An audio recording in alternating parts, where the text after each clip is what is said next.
자, 주목이 기업은 전 오늘 스포티파이 테크놀로지 준비를 했습니다. 세계 최대의 음원 스트리밍 업체인데요. 이 기업 간밤에 한 1.44% 상승을 했는데 긍정적인 보고서가 좀 나왔습니다. 웰스파고의 스티브 카울 애널리스트가 얘네 경영진들이 우리 이제 마진 개선을 하겠다라고 약속을 했는데 이게 이제 약간 속도가 붙는 것 같다라고 평가를 했습니다. 그러면서 투자 의견을 비중 유지에서 비중 확대로 상향 조정을 했고요. 목표 주가를 종전 121달러에서 180달러로 무려 거의 50% 상향 조정을 했습니다. 그래서 오늘 주가와 비교를 하면 목표가와 사실 지금 주가 수준이 비슷했는데 여기에서 이제는 더 올라갈 만큼 목표가를 상향 조정한 거예요. 그래서 추가 상승 여력 약 46% 있다라고 이야기를 한 것인데, 자, 스포티파이 어떤 기업인지 좀 간략하게 브리핑을 해보도록 하겠습니다. 자, 2007년에 설립된 세계 최대의 음원 스트리밍 서비스 업체입니다. 약 180여 개 국가에서 이제 서비스를 하고 있는 것으로 알려져 있고요. 월간 활성 이용자 수가 이게 지난 4분기 실적 발표에서 나왔던 수치인데 4억 8,900만 명으로 전년 대비 20% 증가하면서 사실 요것 때문에 주가가 많이 급등을 한 요게 모멘텀이 됐었습니다. 특히나 이 중에 유료 프리미엄 가입자가 2억 500만 명으로 전년 대비 14% 증가를 했습니다. 자, 매출 구성을 보면 매우 좀 심플해요. 보니까 이 프리미엄 가입자들의 그 구독료 그게 이제 전체 매출의 한 87.4%를 차지를 하고요. 이 프리미엄 가입자가 아니라 그냥 이용을 하는 무료로 이용을 하는 요들 같은 경우에는 그들이 뭐 음악을 듣거나 하다면 광고가 노출이 되는 것 같아요. 그래서 그 광고 부문, 광고 매출이 한 12.6% 정도 비중 차지하고 있습니다. 그리고 특징이라면 단순히 음원 스트리밍만 하는 게 아니라 그 오디오 부문에 있어서 이제 비즈니스를 계속해서 확장하고 있는 뭐 그런 특징인데, 그래서 이 팟캐스트 쪽을 계속 강화하고 있는 그런 상황이거든요. 그래서 2019년에는 뭐 김린 미디어, 앵커, 팟캐스트를 인수를 했는데 이들 기업들은 뭐 팟캐스트 제작하고 그리고 이거를 뭐 유통하는 뭐 그런 업체들입니다. 그래서 2019년에 이렇게 기반을 갖춘 다음에 2020년에는 더 링어라고 해서 스포츠 엔터 팟캐스트 인수했고 고해에 또 조 로건과 독점 계약을 했는데 이 조 로건이 팟캐스트에서 꽤 인기 있는 뭐 그런 뭔가 봐요. 그래서 그 채널이 조 로건 익스피리언스인데 이것을 이제 독점으로 송출하는 뭐 그런 계약을 체결을 했었다고 합니다. 그러면서 이제 하드웨어 갖추고 이제 소프트웨어 컨텐츠들 갖추고 있는 그런 상황이고 2021년에는 또 이제 오디오북 서비스 기업인 파인드 어웨이를 인수하면서 이 팟캐스트 부문을 계속해서 비즈니스를 강화하고 있는 음원 외에도 비음원 쪽도 강화하고 있는 뭐 그런 상황이다라고 저희가 이 기업의 내용을 이해하면 될 것 같고요. 한 일주일 전쯤에 실적 발표를 했습니다. 그러면서 사실 그 실적을 보고 애널리스트의 보고서가 나오고 있는 상황이기 때문에 한번 좀 볼 필요가 있을 것 같은데, 자, 일단은 매출액 같은 경우에는 그냥 예상 수준에 부합했었습니다. 뭐 크게 나쁘지는 않은, 약간은 밑돌았습니다만 뭐 예상 수준. 근데 EPS 같은 경우에는 적자였는데 마이너스 1.4달러로 예상치보다도 적자폭이 더 컸던 그런 상황입니다. 운용 비용이 44%나 이제 급증을 하면서 수익성은 망가진 뭐 이런 구조였고요. 다만 회사 측에서는 우리가 이제 투자를 계속 해왔다. 시장 점유율을 높이고 성장하기 위해서 뭐 팟캐스트 쪽도 그렇고 계속 성장을 했는데 그 투자의 정점이 작년에 끝이 났기 때문에 정점을 찍었기 때문에 앞으로는 수익성이 개선이 될 것이다 라고 좀 밝힌 바가 있습니다. 그리고 아까 그 활성 사용자 수 이게 4분기에만 3,300만 명이 순증하면서 4분기 기준으로 가장 최대의 증가폭을 기록을 했고요.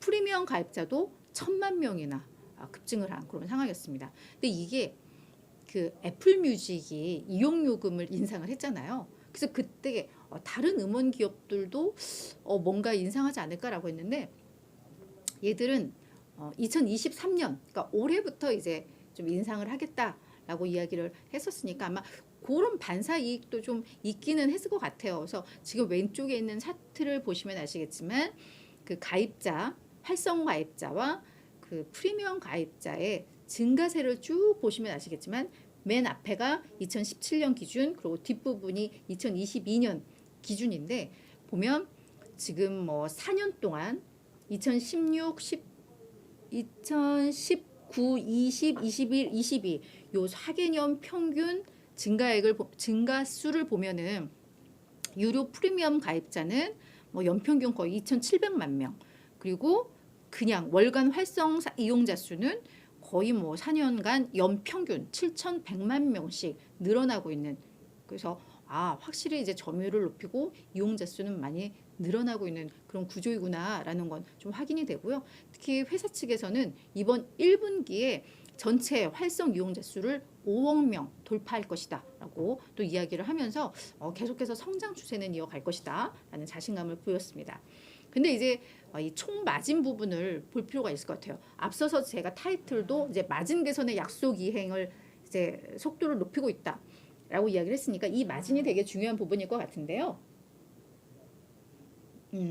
네. 근데 이 총 마진 같은 경우에는 4분기에 지난 4분기에 25.3%를 기록을 했습니다. 그래서 그 중에서도 뭐 프리미엄 가입자 그리고 무료 가입자당 뭐 총 마진이 좀 나오고 있는데 이거보다 이제 토탈 총 마진을 본다면 25.3%를 기록하면서 보시면 아시겠지만 2018년 4분기 뭐 2019년 4분기 다 비교했을 때 마진은 많이 좀 더 떨어진 그런 모습들이 좀 나오고 있죠. 하지만 2022년 것만 분기별로 나눠 보면은 1분기에 25.1, 2분기에 24.6, 3분기에 24.7, 4분기에 25.3으로 그나마 조금은 개선이 된 이런 상황이거든요. 그래서 요 총 마진의 흐름들은 이랬고 가입자 수 흐름 추세 저희가 이제 확인을 했습니다. 자, 그럼 아까 전에 이제 애널은 왜 그렇게 목표 주가를 높였는지 자, 그거를 지금부터 좀 보도록 할게요. 웰스파고에서 왜 이렇게 긍정적으로 봤는지. 자, 이제 지금까지는 성장이었는데 이제는 수익으로 경영진들이 이제 초점을 맞추기 시작했다라는 점에 있어서 이제 높이 평가를 한 겁니다. 자, 그동안 스포티파이 같은 경우에는 점유율 확대를 위해서 음악 스트리밍 서비스 가격에 있어서 되게 방어적으로 책정을 해왔다라고 이야기를 하고 있습니다. 실제로 CEO도 우리가 뭐 구글이나 뭐 애플처럼 할 수는 없다. 우리가 그렇게 좀 쉽게 인상해서 뭐 바로 확보할 수 없어서 우리는 지금 점유율 높이고 성장의 포인트를 맞추려면은 가격은 오히려 조금 더 매력적으로 해야 된다라는 실제로 인터뷰한 내용들이 좀 있거든요. 그래서 실제로 이게 가격 방어적으로 좀 책정을 해왔었는데 하지만 이 다니엘 에크 CEO가 그렇죠. 그래서 2030년까지 10억 명 가입자를 목표로 하면서 결국은 이제 가격을 낮춰서 하겠다라고 했던 건데 하지만 이제는 적자 폭이 너무 커짐에 따라서 이제는 우리도 수익성을 개선하는데 이제 관심을 갖고 있다라고 이야기를 했습니다. 그래서 그런 약속을 했기 때문에 그게 실제로 지켜지는지 여부가 관건이었는데 이제 실제 그런 흐름들, 모습들이 포착이 되고 있다라는 건데요. 자, 그러면서 경영진들이 2022년이 최대 손실의 해였다. 투자도 그때 정점을 찍었다라고 이야기를 했잖아요. 그러면서 올해부터는 우리는 영업마진 개선에 어느 정도 집중하겠다라고 실제 경영진들이 이야기를 했었습니다. 그래서 이 약속이 이제 지켜질지 여부가 중요한 것인데, 자, 뭐라고 했느냐면 실제 올해부터 가격 인상에 시동을 걸고 있고 이미 일부분에서는 가격 인상 계획을 좀 잡고 있는 것으로 확인이 되고 있습니다. 그러면 음악 사업부에 있어서의 총 마진은 개선될 수밖에 없는데 이 부분은 아직 주가에 반영이 되지 않았다라는 점에서 목표 주가를 상향 조정한 거고요. 그리고 지난 1월 초에 얘들이 인력 감축도 이야기를 했었거든요. 그래서 전체 직원의 6% 구조조정하겠다라고 했는데 이제는 비용도 통제하기 시작했다라는 거죠. 투자도 이제 정점을 찍었고 웬만큼 그래서 기반 갖추고 있고 가입자들은 계속해서 증가하면서 이제 유료 가입자가 2억 명을 돌파를 했고 이게 업계 최초이고 거기에서 이제 가격을 조금씩 인상을 하면서 마진을 회복하고 있는, 게다가 불필요했던 너무 과했던 인력들에 대한 구조조정을 하고 있고 그게 이제 전반적으로 수익성 개선으로 이어지고 있는 그 흐름들이 좀 다 나오고 있는 거죠. 그래서 이제 적자 부담이 웬만큼 해소가 될 것이다라고 이야기를 하고 있고, 또한 이 앱상 마켓플레이스의 제품을 계속 확장하고 있는 것도 매우 중요한 하나의 한 변수가 될 수 있다라고 이야기를 하고 있습니다. 그래서 마진 개선에 따라서 이제 주가는 재평가를 받을 것이고, 이제 밸류에이션도 이제 상승할 수 있을 것이다라고 평가를 한 겁니다.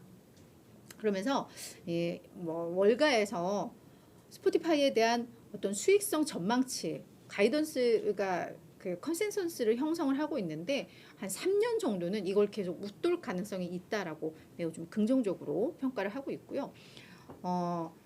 이 웰스파고 말고 또 어디에서 어제 같이 보고서 하나가 나왔는데, 그쪽에서는 또 포인트를 맞췄던 게 이 음원 부분 말고 비음원, 이 팟캐스트 쪽에서도 성장하는 것, 또 마진이 개선되고 있는 게 확인이 됐었다고 합니다. 그래서 그 측면에서도 그쪽은 이제 광고에 어느 정도 많이 좀 기대고 있는 그런 사업 부문인데, 그게 이제 저점을 찍었다는 점에 있어서도 긍정적이다라는 평가 보고서가 있었거든요. 그래서 그걸 맞물려 보면은 결국 이제 수익성 개선 가능성이 좀 커지고 있는 이런 상황으로 해석은 되고 있습니다.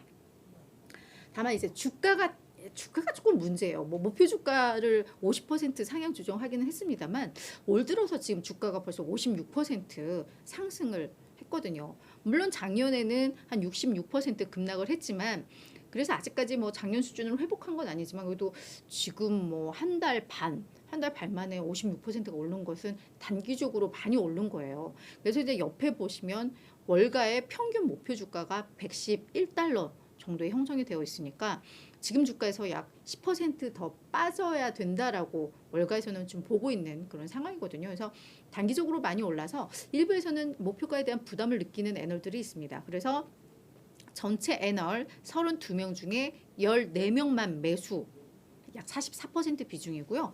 나머지 50%, 56% 정도는 이제 주가가 많이 올랐기 때문에 중립적인 의견을 유지는 하고 있습니다. 그래서 이런 것들도 전체적인 분위기들 확인하는 차원에서는 이것도 조금 아셔야 될 것 같습니다.